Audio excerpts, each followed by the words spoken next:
Hello and welcome back to the channel, everybody. That's right, I'm going to do another video here on the Texas Chainsaw Massacre. Now, why, you might ask?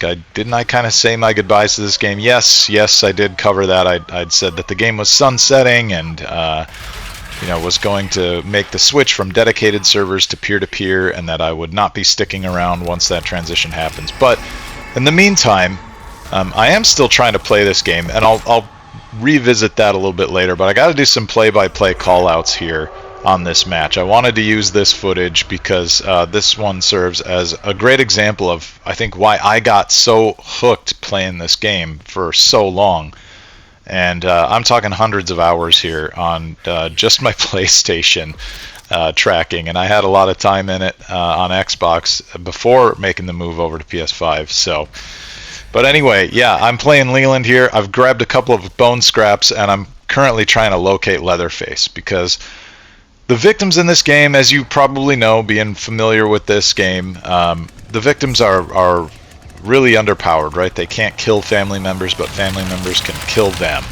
But you can backstab like that. You can get the drop on a family member, get behind them, and use one of those bone scraps to backstab them. And I gotta say, pulling that off is so satisfying in this game. Like, I love doing that as all these different characters, particularly Leland, though, because he does have his barge ability also that can knock down a lot of the family members. So while you don't have the option to just straight up murder a family member to get them out of the game the same way that they can to you, you can get teammates out of trouble, and I love doing that with Leland here, because these games like this one, where I've got my second backstab now on Leatherface, those barricades that he's trying to break are such a great opportunity to run up behind him and do that. Like, I love it, man. It sends this message to Leatherface players of, hey, you're not just hunting me, I'm hunting you, man. Watch your ass. I'm coming for you, right? And I love that about this game. That is like something that's really different between this game and, say, Dead by Daylight, right? Dead by Daylight, there's no offensive measures like that at your disposal. So, I mean, that is just one game. Like Friday the 13th had, a big difference where you could all gang up on Jason and kill him, but Jason was still pretty powerful there. And it almost feels harder to do it in this game because there's 3 family members, right? And if you've got a team of 3 family members and they're all chatting with each other, it gets really hard to have those moments against really good coordinated teams, to find those moments where they're vulnerable and you can kind of get an edge on them like that. But anyway, you can see I'm running with Maria here, and we know that the basement exit opens, so I'm going to go with her, because I can also hear Leatherface back here. One victim gets out, Leatherface is chasing him out. Maybe I can backstab him, and if Maria turned around, she could get out because I just stunned Leatherface, right? But no, she keeps running and doesn't take the basement exit. And I don't either. I could have ran through there just now, but I'm feeling pretty good. That's my 3rd backstab on Leatherface in this match. I am riding a high right now. And that's kind of something that really I want to talk about for a minute. It's that high, right?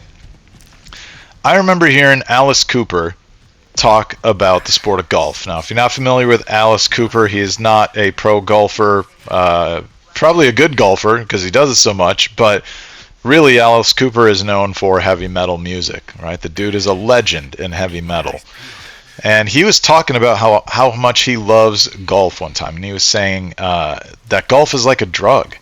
And he can go out there on the golf course and just play and play and play, because he might hit the ball really well one time and then spend the entire rest of the day chasing that same hit, like trying to reproduce that, trying to get that same feeling again, and doing that all day long, right? And that was how golf would get to be like a drug for him. And I think about that quote a lot because, like, man, that is this game for me. That is Texas Chainsaw Massacre for me. This match right here, where Leland is 3 backstabs up on Leatherface. I haven't taken a lick of damage from anybody. I pulled the the lever for the basement escape again. I'm about to go do the water pump exit here. I'm raising a ruckus. I'm running roughshod all over the family, and it feels amazing, right? And that is, I think, what kept me coming back to this game, is just constantly looking for that high. And you would get it in different ways from different characters, right? I played a lot as Connie in the earlier part of my time with this game. I was maining Connie all the time as a victim, and sneaking past family members and just like one tapping the locks on doors and stuff with her ability, and then just kind of disappearing and going and hitting another door and doing that one, and just, you know, the family's looking one way and I've unlocked a door, and then they looked another way, I've unlocked another door. You know, like that felt great. And just in case you didn't catch that, that's me knocking down Hitchhiker back there. So I've got 3 backstabs on Leatherface. I've knocked down Hitchhiker. I've since disappeared here. And my teammates who are out of the game are telling me, because I'm now the last person, they're like, hey man, the gas station's all wide open. You should just go run out there. I know Nancy's back here somewhere. Oh, there she is. And I'm like, oh crap. I tried to get the door slam there, but I just thought, you know, you got a full stamina bar, man. You should just run for it. But this match is that high, right? This is like, oh, look at everything I did in this game. It was just awesome. It was embarrassing for the family, right? And so that's the feeling that I'm trying to kind of reproduce in other games. I'm looking for that same kind of feeling in other games. And I'm going to be honest, it's just not really there. I've since moved on to Killer Klowns. I do drop back into Texas Chainsaw Massacre here and there, but what seems to happen to me every time I play that is I get like one match, and then I spend, you know, I don't know, 10, 15 minutes in between looking for my next match, and like family members don't fill into lobbies, and I know people are like, oh, well, the answer to that is go play as a family member. Listen, man, I have played family. I've played family so much, all right? I am a big fan of playing as Nancy and Sissy. I think they're both a lot of fun. I just kind of like Sissy as a character, or I liked her more before they kind of like ruined her voice lines by adding more of them where she just sounds ridiculous. But Nancy's a lot of fun with her traps. I've had a ton of fun playing family. I play Cook all the time because I get into games and people don't seem to want to play Cook, and so I'm the one who will go and play Cook, right? So yeah, don't talk to me about playing family, all right? But the thing is, I don't get that rush playing family that I get playing victim. There's still something about playing victim where you hear the saw behind you, or you know, you disable somebody's trap, and you feel like they were trying to outsmart you, but you knew exactly where they were going to put that thing before they even did it, right? So it's just not the same kind of high playing as family, even though it is a lot of fun. So anyway, I've moved on to Killer Klowns here because I have such a hard time finding a full night of good matches in Texas Chainsaw Massacre.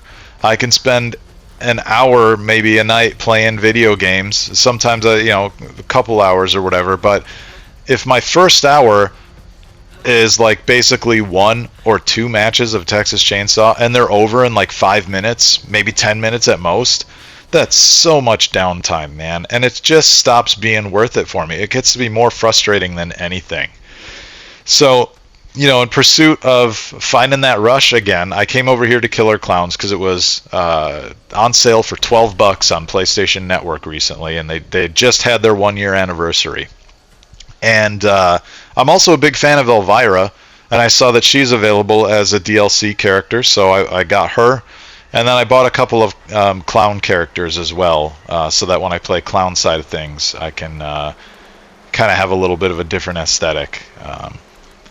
And so far, this is fun, man. I like it. I get real Friday the 13th vibes off this game. Granted, it's, you know, it's quite different.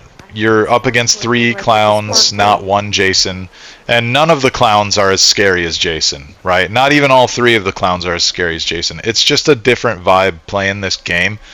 It's not really scary. It doesn't have that thing that Friday would have, or especially that Texas Chainsaw would have, where you are running around as a victim and your cheeks are clenched, man, because they could turn up at any minute, right? This doesn't have that same kind of thrill, but what this does have that's different and fun for me is this kind of like summer vibe thing. You've got the picnic tables, you've got the ice chests and water coolers. They are not water coolers, but just like coolers, ice coolers, I guess, that you're looting to get your key cards or spark plugs or what have you, food items and weaponry, all that kind of stuff. And the carnival thing, right? Like it feels like summer nighttime. It feels like summer nights in this game. And that's cool, man. I like that. That is something kind of different. Because while it's nighttime in every map on this game, it at least kind of has the summer thing going for it, which I really like. Texas Chainsaw was so cool because it had stages where you get out of the basement, but then it could be daylight. It could be a sunny, beautiful day out in the map wherever you were. And that was really cool, one of the things that I got tired of with Dead by Daylight was it's just constantly gloomy in that game. It is just eternal night, eternal fog and gloom and swamp, you know what I mean? And I like Dead by Daylight. It's fun. It is cool. But like sometimes, man, I want the sun to shine. And if I can have the sun shine while I'm getting a little rush, running from the family and completing objectives and stuff, that's awesome. So I love that about Texas Chainsaw. But Killer Klowns doesn't have the sun shining, but it does have the summertime vibes with popsicles and fireworks and carnival games and stuff like that, and that is all super cool, and I love that about it. So while it isn't an exact one-to-one replacement to kind of scratch that itch that I've got, the one other thing that this game really, really has down is I can get into a match easy. There may be fewer players in Killer Klowns, but they will fill in the gaps with bots, and also the matchmaking just works, man. Unlike Texas Chainsaw, where you sit in these empty lobbies and even have a hard time finding victims to play with. I don't know what the deal is with Texas Chainsaw. That is a problem that has plagued that game from, early on, right? And Killer Klowns doesn't have that. So I can spend an hour playing Killer Klowns and be constantly in games and having a great time, or I can spend an hour playing Texas Chainsaw getting frustrated that I've only had like one or maybe two games. And for me, I think that is a pretty easy decision. So I also jumped into Dead by Daylight again, which is something that I haven't really spent a lot of time playing since the days when it was new, frankly, when I think it was up against Friday the 13th. I was comparing those two games, and then I know I did come back at some point, I think around the time they had started kind of introducing all of the movie monsters into the game, right? Like Michael Myers came into the game, and that caught my attention. And then they brought in other ones like Leatherface and so on, right? And somewhere in that period, I had stopped in and it was kind of like, yeah, okay, this is still repairing generators and doing the quick time events while you repair the generators. And honestly, that just doesn't have a lot of longevity for me. I love this game bringing so much horror together, right? All of the different guest characters and universes that it brings in and allows people to play with. And like I mentioned earlier, it's really good at the spooky vibes here, right? Everything is very like eternal night, and there's fog and all that. And it's great at that. And there's even some thrills to be had here. I've watched some other people play and show off like looping the killers and that kind of thing, where you just kind of keep them going in circles and they can't really catch the victims. And that's interesting stuff, right? Like there is some depth here.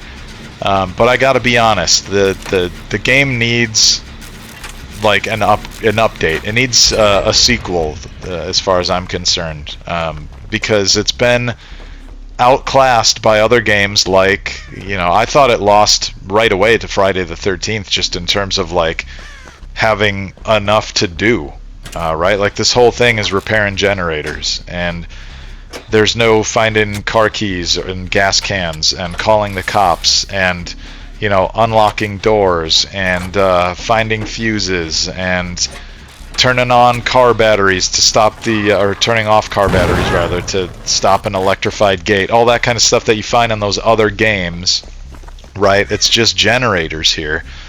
And so I feel like this game is doing great. Obviously I'm playing the new thing here with the Five Nights at Freddy's guy that they put in there, Springtrap, and they got this new map that's got the Five Nights. The pizza place. Sorry, you can tell I'm not like super into Five Nights at Freddy's or Dead by Daylight, but I do think it's cool that those things have come together because there's a lot of people excited about that, and that makes me kind of get interested and excited in it, right?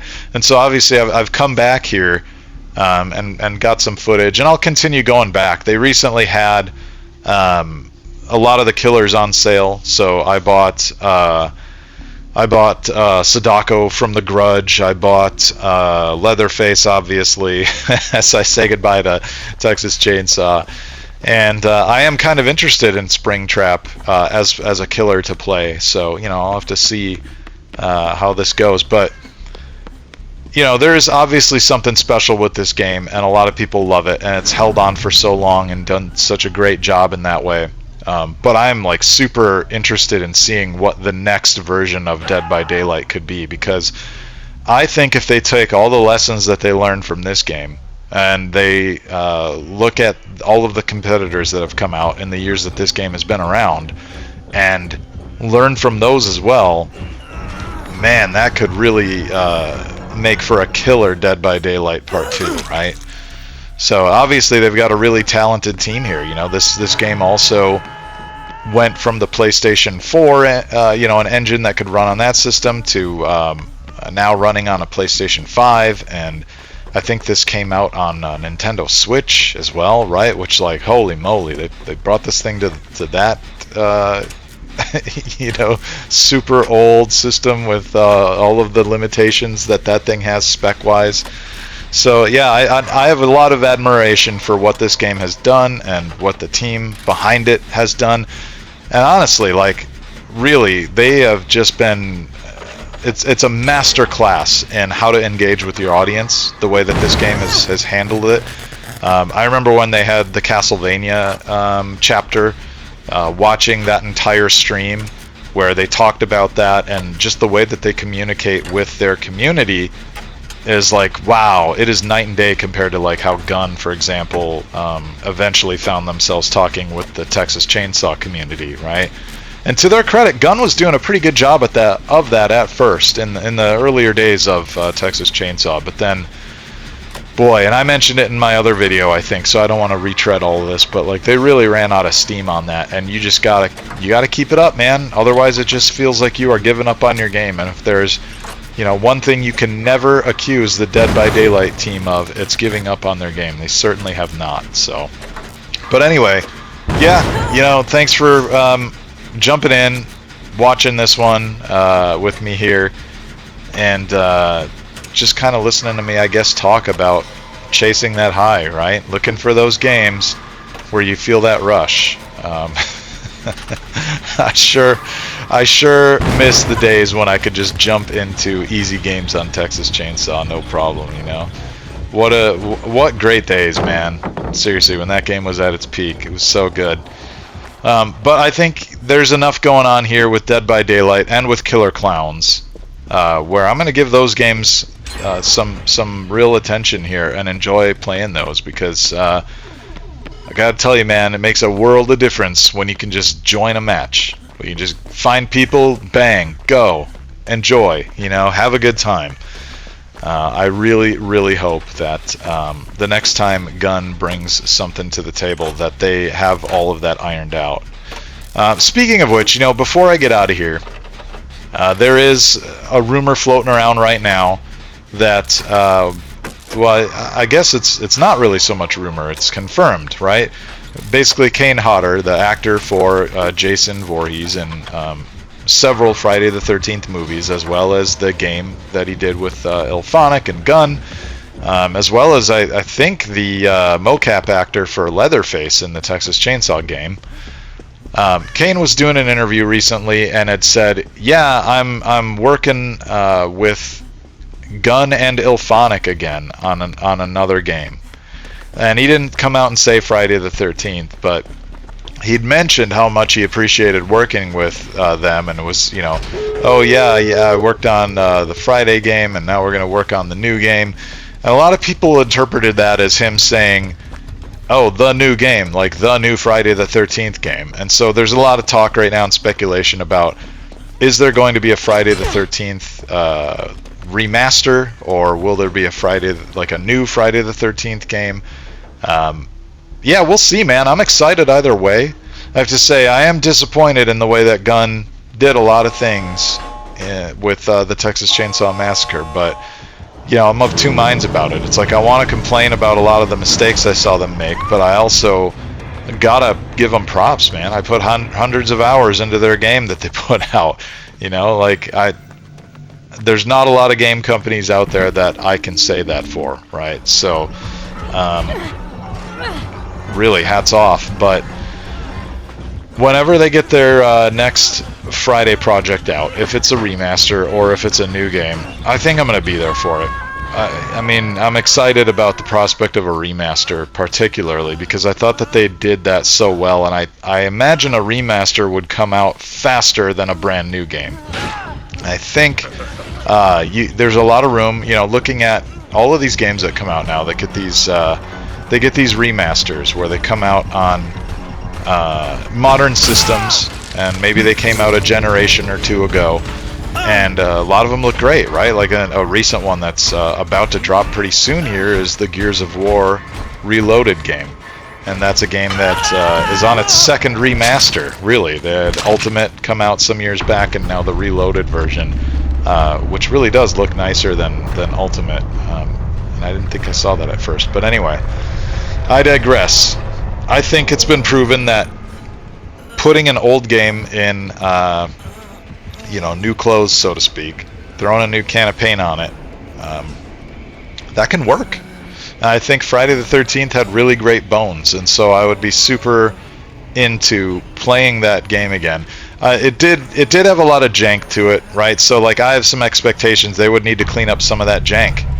I think Killer Klowns is a great example of, while that game does have some jank, I think it's definitely a tighter game than Friday the 13th was, no question. And Texas Chainsaw, pretty sloppy actually, but that wasn't Ilphonic's game, and I think the Friday the 13th remaster, if Ilphonic are handling that, and you look at the progress that they made with Killer Klowns and how clean that game is in a lot of ways, I think it bodes well for a Friday the 13th remaster. So anyway, as you can see here, I've already escaped in my footage, and I'm watching my teammate bewilderingly just crawl out to the middle of the map for some reason and not recover. I don't know what that's about, but anyway, thank you for hanging around and listening to me talk, and I am going to put up some more vids of Texas Chainsaw, because I've got some great footage of just fun games, and I feel like it would be fun to share them. I'm a big fan of Caliber's work, Caliber covering that game, and just putting up a lot of great 20-minute videos where he combines some footage from matches, and I think I've got some comparable footage that I could also put some videos out right? So anyway, have a good one. Thanks for watching. We'll see you next time.